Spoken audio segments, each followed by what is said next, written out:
This is a question I see online quite a bit. Why would a good God allow suffering? Well, I'm going to try to make some sense of it.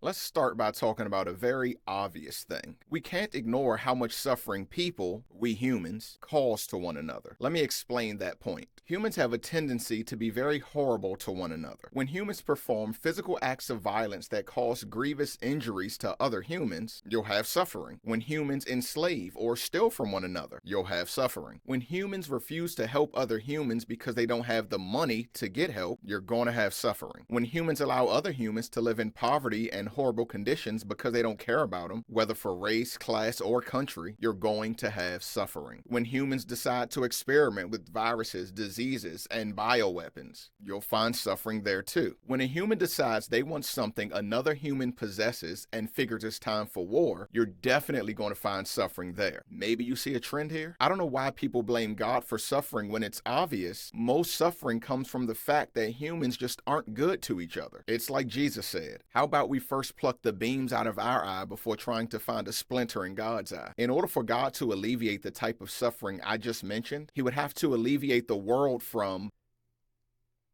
humans. Okay, but there are other types of organic suffering. So why does God allow those? For example, what about sickness that science hasn't created? Like AIDS, COVID, stuff like that. Not to mention the things we do that cause sickness in ourselves: smoking, drinking, general unhealthy living, pollution, that biowarfare thing again. It goes on and on. But still, there are just things that occur outside of any seeming influence. Heavy on the seeming. Remember, historically, there are many things we do to ourselves that are bad for us, and it just takes time for us to figure it out. All right. But why does organic suffering exist? Sin and corruption. We can't get away from the reality that the wages of sin is death. When Adam sinned, death entered into the world. And though we don't all sin in the same way Adam did, we still all sin, and the price is death. And what we see is that death happens in a number of ways. It can be immediate, but also it happens as a process. The only thing that really varies is how that process begins, because it always ends the same. The world that was created good was also corrupted. So the things that were perfect lost their perfection. We live in the aftermath of that.